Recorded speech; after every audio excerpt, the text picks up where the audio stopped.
आज है chapter number 5 arithmetic progression. ठीक है, अर्थमेटिक प्रोग्रेशन मतलब एपी, इसको शॉर्ट में बोलते हैं हम लोग। ठीक है, तो एपी के अंदर हम आज ये जानेंगे, पहले इसका इंट्रोडक्शन, ये है क्या। ठीक है, इसमें क्या होगा, आपकी पूरी की पूरी एक्सरसाइज है, उसमें नंबर ऑफ टर्म्स दी होंगी और उसमें आपको या तो एक पर्टिकुलर प्लेस पे उस टर्म की वैल्यू बतानी है या यहाँ से लेके यहाँ तक, मतलब nth कंडीशन का सम बताना है। तो दो कंडीशन आएगी, एक nth लेवल पे टर्म की वैल्यू और दूसरा सम को आप s बोलेंगे और टर्म t या कुछ लोग a n भी बोल देते हैं। ठीक है, तो फिलहाल तो बस इतना ही है कि इसके बारे में हम डिस्कस करेंगे और इसको डिस्कस करने के लिए मैं एक सिंपल एग्जाम्पल से आपको इसे एक्सप्लेन करूंगा। ठीक है, वो एग्जाम्पल देखते क्या है और उसमें आपकी बुक के सारे फॉर्मूला और जो कॉन्सेप्ट है वो सब क्लियर होंगे आपको। देखो, मान लीजिए मैं एक टर्म लिखता हूं सिंपल, जैसे 3 7 11 के बाद 15 और इसके बाद 19 के अलावा ये लो 23। ठीक है, आप इसमें कुछ कॉमन चीज देख रहे हो, एक 3 + 4 7 + 4 11 + 4 15 + 4 19 + 23, इट इज ए पी। क्या ये एक एपी है। ठीक है, तो जरूरी नहीं है ये कि जो डिफरेंस आ रहे हैं इसमें ये पॉजिटिव ही हो, नेगेटिव भी हो सकता है। कि मान लीजिए ये टर्म पहले आ जाती है 23, उसके बाद 19, उसके बाद 15, देन 11 7 और 3। ठीक है, ऐसा भी हो सकता है। ठीक है, ये तो आपको सिंपली पता लग गया ये एक टर्म है। ठीक है, अब हम बात करते हैं ये एक एपी को फॉलो कर रही है, मतलब ये अकॉर्डिंग टू अर्थमेटिक प्रोग्रेशन है। अब इसमें हम ये देखते हैं कि इसमें कुछ फैक्ट्स क्या हैं, उन फैक्ट्स को ही इसने क्या दिया है, उन फैक्ट्स को इन्होंने कहा है कि वो फॉर्मूलाज हैं। ठीक है, और फॉर्मूला भी हैं, काम आएंगे आपके। चलो हम उन फैक्ट्स को देखते हैं। फैक्ट्स में क्या है कि अगर मैं इनको इंडिविजुअली नाम दूं तो इसको बोला जाता है T1। क्या? T1, इसको बोलते हैं T1। ये T2, T3, T4, T5 और T7। तो इसका मतलब इस वक्त जो मैंने आपके सामने एग्जाम्पल लिए हैं, सॉरी नॉट T7, T6। ठीक है, 1 2 3 4 5 6। ठीक है ना, तो इस वक्त जो मैंने आपके सामने एग्जाम्पल लिया है वो 6 टर्म का लिया है, बस 6 टर्म्स मैंने उसमें एग्जाम्पल के तौर पे ली है। अब इसमें कुछ स्पेशली आपको याद रखना है, जो फर्स्ट टर्म होती है उसको T1 बोलने के साथ साथ क्या बोलते हैं, A stands for first term. ठीक है, ये क्या होती है, फर्स्ट टर्म। और एक होती है लास्ट, जिसको हम बोलते हैं AN। ठीक है, AN भी बोल देते हैं, इसके अलावा इसको कभी कभी हम TN भी बोलते हैं। ठीक है, AN या TN, ये क्या होती है हमारी लास्ट टर्म। और आपकी बुक में इसको L भी बोला गया है, स्मॉल l। ठीक है, ये सारे नाम क्या हैं, एक ही हैं, AN, TN या L stands for last term. ठीक है, इसके बाद हम आगे चलते हैं। अब हमने देखा था इनके बीच में कुछ डिफरेंस है ना। इनके बीच में जो डिफरेंस है वो कितना है, 3 से 7 पे जाएंगे तो हमेशा याद रखना आगे वाले में से, मतलब फॉरवर्ड डायरेक्शन में, नेक्स्ट वाले में से जस्ट पहले वाले को सब्ट्रैक्ट करेंगे। ठीक है, तो वो वैल्यू होगी क्या, डी इज व्हाट, डी का मतलब है कॉमन डिफरेंस। क्या? Common difference. ये देखते जाना, कॉमन डिफरेंस मींस कोई भी दो टर्म के बीच का गैप, लेकिन वो कॉन्जिक्यूटिव टर्म्स होनी चाहिए। ऐसा नहीं चलेगा T और T3 या T3 से T5, नहीं। जो कॉन्जिक्यूटिव कोई भी दो टर्म होंगे उनके बीच का डिफरेंस को बोलते हैं हम small D means common difference. तो इट मीन्स Tn माइनस 1, कोई भी जो वैल्यू होगी Tn, मान लीजिए 4, तो 4 में से 1 गया 3, तो T4 में से T3 माइनस करेंगे तब जाके आएगा आपका D। और ये कहीं से भी आप निकाल सकते हो। देखो 7 - 3 is 4, 11 - 7 is 4, 15 - 11 4, 19 - 15 4, 23 - 19 is also 4। ठीक है, अगर मैं इसको फॉरवर्ड डायरेक्शन में लिख रहा हूं तो क्या ये T1, T2, T3, T4 और T5, T6। ठीक है, एक बार ये बात आपको समझ आ गई। मैंने आपके सामने एक तो A के बारे में डिस्कस कर लिया, इसको बोलते हैं फर्स्ट टर्म। एक हमने डिस्कस किया आपके सामने डी का, जो कि क्या है, एक कॉमन डिफरेंस। ठीक है, this is a common difference और ये है फर्स्ट टर्म।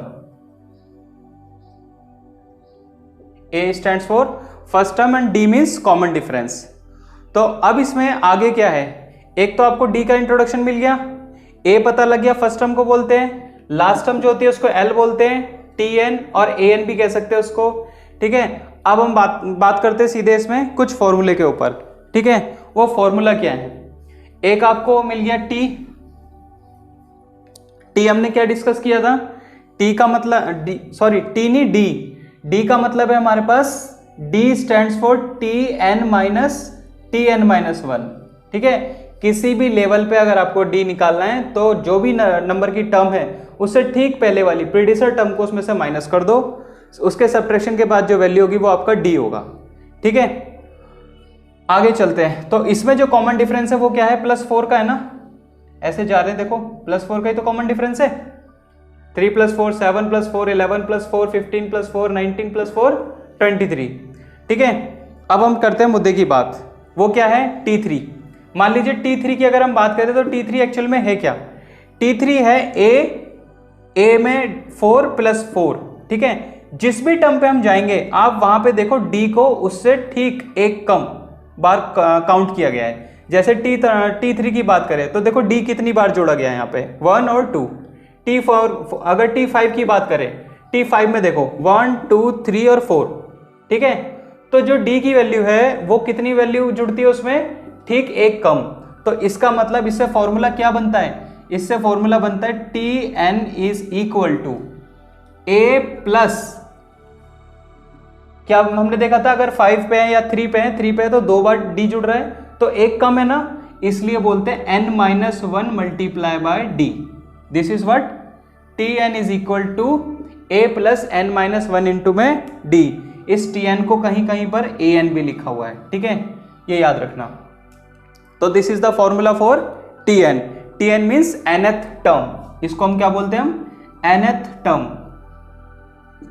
तो एक हमने यहाँ पे D पढ़ा, D के अलावा हमने क्या देखा, Tn is equal to A plus n - 1 into में D।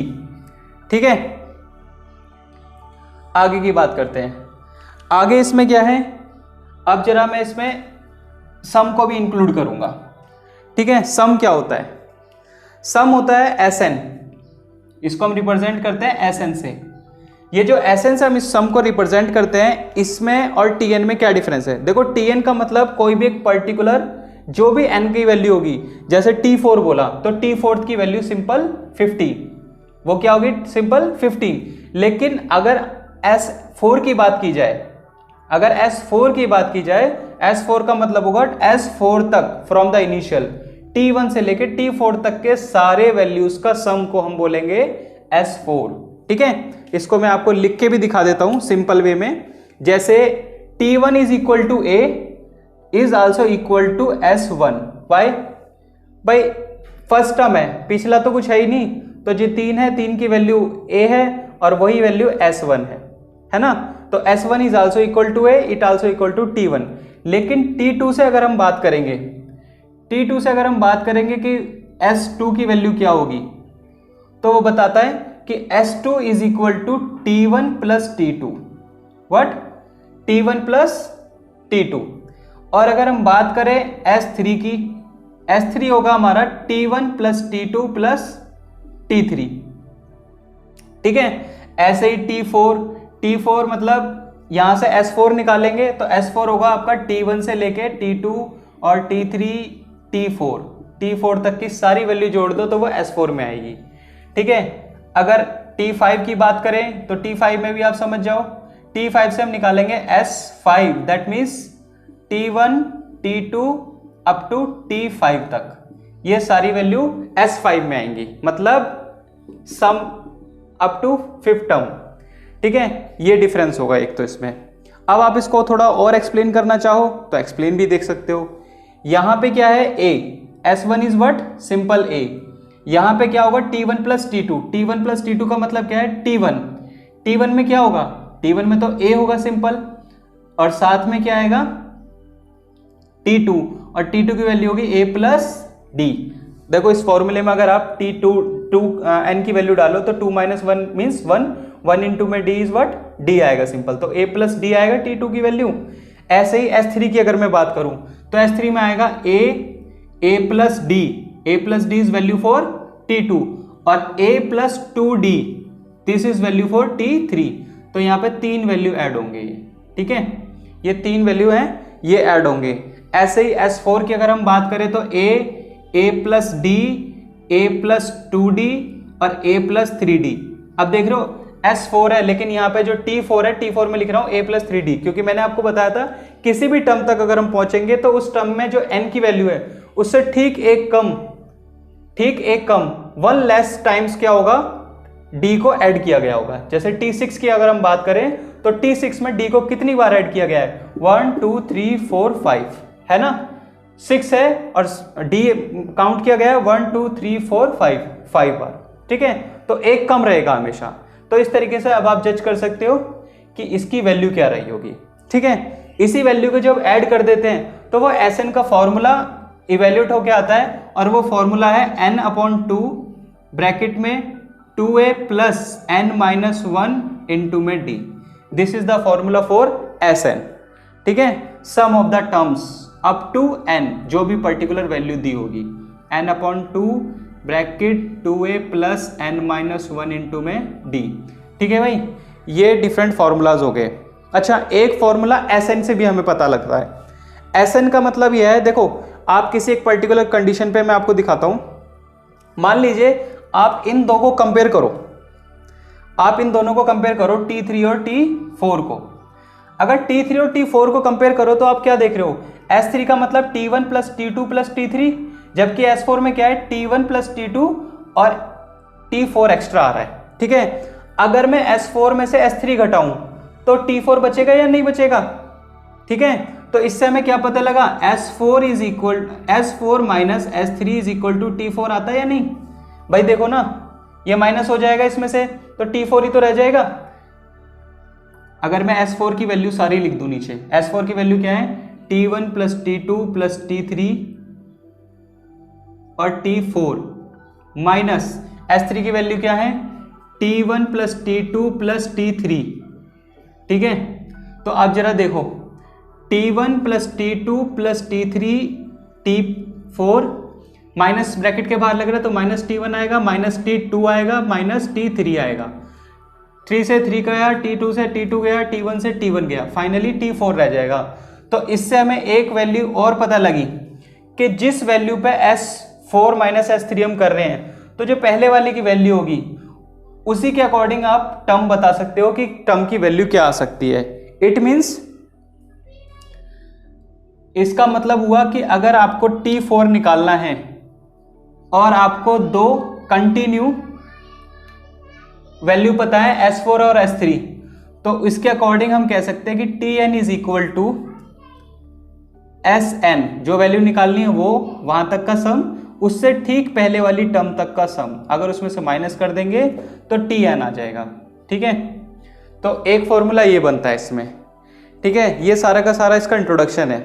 अब बात करते हैं इसमें कुछ स्पेशल केस की, ठीक है। स्पेशल केस कुछ ज़्यादा बड़े स्पेशल केस नहीं है, बस क्या है, अभी तक हम फॉरवर्ड डायरेक्शन में बात कर रहे थे, अब हम बात करेंगे रिवर्स डायरेक्शन में, ठीक है।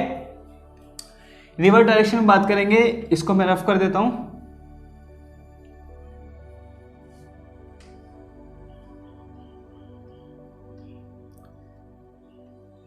कुछ स्पेशल केसेस होंगे वो, क्योंकि आपकी बुक में भी डिस्कशन करेगा फ्रॉम द लास्ट टर्म, कई बार बोलेगा फ्रॉम द लास्ट वैल्यू, ठीक है। तो ये क्या है आपका an लास्ट टर्म, ठीक है, या Tn हम इसको बोलते हैं। अच्छा, अब आप इसमें एक चीज देखो, इसमें एक चीज देखने वाली बात ये है कि this is the first term, second term, third term, fourth term, 5 और 6। अगर मैं पीछे से ऊपर वाली साइड से लेफ्ट टर्न में लिखना शुरू करूं तो ये first, second, third, fourth, fifth और सिक्स्थ। आपने एक चीज देखी, 6 + 1 7, 5 + 2 7, 4 + 3 7, 3 + 4 7, 2 + 5 7, 1 + 6 7, ठीक है। इसमें आपने देखा कि जो टोटल सम आ रहा है वो कितना आ रहा है 7। इसका मतलब जितनी भी टर्म होंगी उससे +1, सही बात है, उससे +1 आ रहा है सबकी टर्म के लेवल का। अगर मैं सम देखूं कि किस नंबर पे वो टर्म है, इसीलिए जब भी आपको ये कंडीशन मिलेगी तो क्या कंडीशन दी है, जैसे फॉरवर्ड डायरेक्शन में जो थर्ड टर्म है, फॉरवर्ड डायरेक्शन में जो थर्ड टर्म है वो बैकवर्ड से कैसे होगी, फॉरवर्ड में थर्ड है ना, फॉरवर्ड में थर्ड है तो ऊपर क्या आ रही है 4, तो आपने क्या देखा दोनों का सम क्या आना चाहिए 7। तो आप इसको डायरेक्टली ऐसे भी निकाल सकते हो, अगर कोई पूछे कि बैक साइड से थर्ड टर्म 1 2 3, बैक साइड से थर्ड जो होगी वो फॉरवर्ड डायरेक्शन में क्या होगी, जो बैक साइड से थर्ड होगी वो फॉरवर्ड डायरेक्शन में होगी n+1 माइनस जो बैक साइड की वैल्यू दी है। बैक साइड से कौन सी मांगी है 1 2 3, बैक साइड से अगर थर्ड मांगी है तो n की वैल्यू क्या है हमारे पास, टोटल टर्म्स इज व्हाट 6, 6 + 1 -3, 1 क्यों आ रहा था वो मैंने आपको कॉम्बिनेशन करके दिखाया, ठीक है। 7 - 3 = व्हाट 4, देखिए 1 2 3 4, ये वही टर्म है जो बैक साइड से क्या है 3 है, जो बैक साइड से थर्ड टर्म है वही फॉरवर्ड डायरेक्शन में 4 है, ठीक है। तो इसमें आपको n से माइनस नहीं करना, n+1 से माइनस करना, ठीक है। जितनी भी टर्म है उससे एक एक्स्ट्रा प्लस उसमें ऐड कर लेना और फिर उसके बाद बैकवर्ड से जो भी टर्म बोले उसको पर्टिकुलर n-1 की वैल्यू में से माइनस कर देना और आपको पता लग जाएगी वो फॉरवर्ड डायरेक्शन में कितनी कौन से नंबर पे आएगी, ठीक है। सेकंड थिंग क्या है कि जब आप फॉरवर्ड डायरेक्शन में चलते हो तो आपका जो भी कॉमन डिफरेंस रहा होगा, जैसे यहां पर कॉमन डिफरेंस क्या है 4, 3 से 7 पे 4, 7 से 11 पे 4, क्योंकि हम क्या करें 7 - 3, यहां पे हम एक्चुअल में कर क्या रहे हैं, यहां पर हमने किया है 7 - 3 दैट इक्वल टू 4, या यहां की बात करें 11 - 7 दैट इक्वल टू व्हाट 4, ठीक है। लेकिन जब हम बैकवर्ड साइड से चलेंगे तो बैकवर्ड साइड से चलने में फाइनल वैल्यू होगा, अब आप फिजिक्स भी थोड़ा बहुत आप पढ़ते होंगे साइंस में, तो हमेशा क्या होता है final value minus initial value होता है। जब भी फाइनल वैल्यू माइनस इनिशियल होगा तो डेस्टिनेशन पॉइंट पे अगर देखा जाए तो इनिशियल पॉइंट से कोई भी चीज फर्स्ट से यहाँ पे सेकंड पे आएगी, तो फाइनल क्या है इसका 19, तो क्या होगा 19 - 23, और आप अच्छे से जानते हो 19 - 23 का मतलब क्या है -4। तो जो भी यहाँ पे d कॉमन वैल्यू रहेगी, कॉमन डिफरेंस जो d की वैल्यू रहेगी वो बैकवर्ड साइड से आने के बाद क्या होगा, वही d क्या हो जाएगा नेगेटिव हो जाएगा, ठीक है। जो ऐसे डायरेक्शन में d का वैल्यू है वो इधर वाली साइड से d नेगेटिव हो जाएगा, बस ये मेरे को आपको बताना था इसमें, ठीक है। इस चीज को याद रखना। बाकी जब हम क्वेश्चंस करेंगे तो ये कॉन्सेप्ट सारे के सारे हम याद रखेंगे और इसी कॉन्सेप्ट्स के बेसिस पे हम वो सारे क्वेश्चंस भी करेंगे जिसमें दिखाया जाएगा कि कोई भी वैल्यू निकालो फ्रॉम द लास्ट या फ्रॉम द लास्ट साइड, ठीक है। तो बस इंट्रोडक्शन में इसमें इतना ही है, बाकी कुछ खास नहीं है इसमें, ठीक है। बाकी हम जब क्वेश्चंस करेंगे तो उसमें डिस्कस करेंगे आगे।